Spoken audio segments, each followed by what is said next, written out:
Hello दोस्तों, मैं doctor मेरी साइकोलॉजिस्ट हाजिर हूँ कुछ रोचक जानकारी के साथ। एक्चुअली जो लोग भी हमारे पास आते हैं काउंसलिंग के लिए, तो मैक्सिमम लोग जब ठीक होते हैं या फिर उनको थोड़ा भी इम्प्रूवमेंट महसूस होता है, तो उनकी एक जो गहरी जिज्ञासा होती है कि मुझ में भी बहुत सी क्वालिटीज़ हैं और मुझे ये प्रैक्टिस अच्छी लग रही है, तो क्या मैं काउंसलर बन सकता हूँ?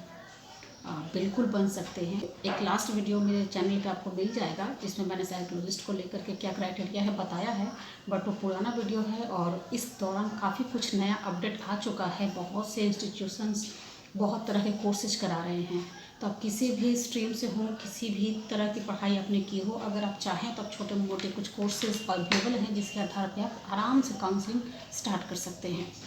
लेकिन ये तो बात है कि कोर्स करने की, लेकिन कोई भी समझ सकता है, बहुत छोटी सी बात है कि क्या सिर्फ कोर्स करने से आप एक साइकोलॉजिस्ट या काउंसलर बन सकते हैं। हमें समझना होगा कि ऐसा कौन सा एक की फीचर होता है जिसके बाद कोई इंसान एक प्रॉपर वे में किसी की काउंसलिंग कर सकता है, उसके माइंडसेट को चेंज कर सकता है, या फिर बहुत से मिसिंग पॉइंट्स जो उसके ब्रेन में नहीं आ रहे हैं उनको वो रिकॉग्नाइज कर सकता है। एक्चुअली साइकोलॉजिस्ट बनने की अगर मैं बात करूं, तो जो सबसे पहली जो बेसिक ज़रूरत होती है किसी भी पर्सनालिटी की, वो ये कि वो अपने आप को सब्जेक्ट बना सके। आपकी लाइफ में जो कुछ भी चल रहा हो, किसी भी तरह की घटना हो, कोई आप पे गुस्सा कर रहा हो, कोई आपकी तारीफ़ कर रहा हो, आपकी लाइफ में प्रॉब्लम्स हों, खुशियाँ हों, सारी चीज़ों में इन्वॉल्व होने के बावजूद भी उन चीज़ों के असर को भी एक व्यूअर की तरह देखना कि ये क्या हो रहा है, क्यों हो रहा है, इसका क्या इम्पैक्ट होगा, या फिर उसी टाइम पे इतनी अवेयरनेस और इतना कंट्रोल अपने ऊपर रखना कि ये जो चीज़ें चल रही हैं या जो रिएक्शन आ रही हैं उसको मैं चेंज करना चाहूँ तो मुझे क्या बोलना होगा या मुझे क्या मूवमेंट करने होंगे। आपको उस टाइम पे उस इमोशन और सिचुएशन के फ्लो में बहना नहीं होगा। आपका कंप्लीट नियंत्रण जब अपने ऊपर होगा, आप उस परिस्थिति को नियंत्रित कर लें, ये क्षमता आप धीरे धीरे अपने अंदर जब डेवलप करने लगें, तो आप समझ जाएं कि आप बहुत अच्छे साइकोलॉजिस्ट बन सकते हैं। मेरा अपना पर्सनल एक्सपीरियंस भी ऐसा ही कुछ रहा कि बचपन से ही मेरी कभी भी जब भी कुछ होता हमारी लाइफ में, एक्साइटमेंट का फेज हो, टेंशन का फेज हो, कोई कुछ बोले, कुछ डांटे या कुछ भी, तो उस टाइम पे सामने वाले का कंप्लीट बिहेवियर एनालाइज होता रहता था ब्रेन में कि वो क्या बोल रहा है, क्यों बोल रहा है, अच्छा इधर से मैं क्या बोलूँगी तो सामने वाला कैसे रिएक्ट करेगा, अगर उसके मूड को चेंज करना हो तो मुझे क्या करना होगा। मतलब यहाँ पे मैं उस फ्लो में नहीं हूँ, वो जो भी घटना चल रही है, जो भी एक्टिविटी हो रही है, अगर मैं उसमें शामिल हो जाऊँ तो रिजल्ट कुछ और ही होगा। शायद मामला बढ़ जाए, झगड़े हो या कुछ भी।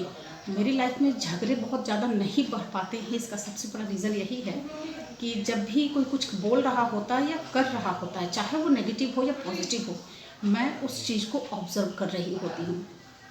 एंड उसके साथ साथ सिर्फ बाहर के लोगों का ऑब्जर्वेशन नहीं होता, मेरे अंदर, क्योंकि मैं भी एक ह्यूमन बीइंग हूँ, तो मुझ में भी वो सारे इमोशंस काम कर रहे होते हैं। तो मुझे ये देखना होता है कि मुझे पसंद है ये देखना कि मेरे भीतर क्या हो रहा है और उसका मेरे पे क्या प्रभाव पड़ेगा। उस थिंकिंग के साथ अपने आप को नियंत्रित करके मैं सामने वाले की सिचुएशन को भी नियंत्रित कर पाती हूँ। तो किसी भी साइकोलॉजिस्ट का जो बेसिक क्वालिटी होता है वो यही होता है कि उसका पहले तो खुद पे नियंत्रण हो, एंड देन उस नियंत्रण पे इतनी प्रैक्टिस हो जाए कि वो सामने वाले को भी नियंत्रित कर सके।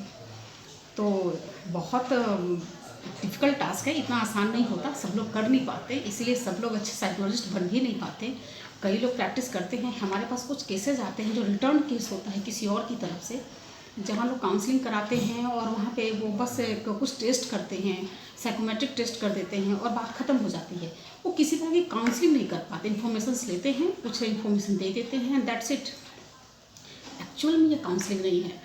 काउंसलिंग आपको कंप्लीट उसके इमोशंस को, उसके थिंकिंग प्रोसेस को, उसका क्या तरीका है रिएक्ट करने का, उन सारी चीज़ों को एनालाइज करके उसमें क्या सुधार की ज़रूरत है, इसको भी उसके ब्रेन में बिना उसकी जानकारी के डाल देना, ये है काउंसलिंग। तो अगर आपका अपने ऊपर नियंत्रण करने की एक कैपेसिटी है या फिर इच्छा है, आप प्रैक्टिस कर सकते हैं अपने डेली लाइफ में। इन चीज़ों को हम हमेशा कुछ ना कुछ फेस कर रहे होते हैं, और लाइफ बिना किसी कर्म के नहीं है, कुछ ना कुछ हमारे साथ हो रहा है या हम कुछ कर रहे हैं। सिंपल सी बात है कि आप उसको ऑब्जर्व करना स्टार्ट कर दें एंड देन उसको नियंत्रित करना स्टार्ट करें, आप एक अच्छे काउंसलर बन जाएंगे। आशा करती हूँ ये ट्रिक आपके काम आएगा। मैं काउंसलिंग कैसे करें या साइकोलॉजिस्ट कैसे बने, इस विषय पे बहुत सी वीडियो लेकर के आने वाली हूँ। मेरी कोशिश होगी कि मैं आपको एक परफेक्ट काउंसलर बनाने में आपकी कुछ मदद कर सकूँ।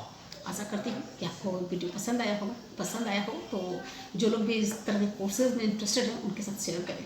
वीडियो पसंद हो तो लाइक करें। फिर आती दूसरी वीडियो के साथ में, तब तक के लिए नमस्कार।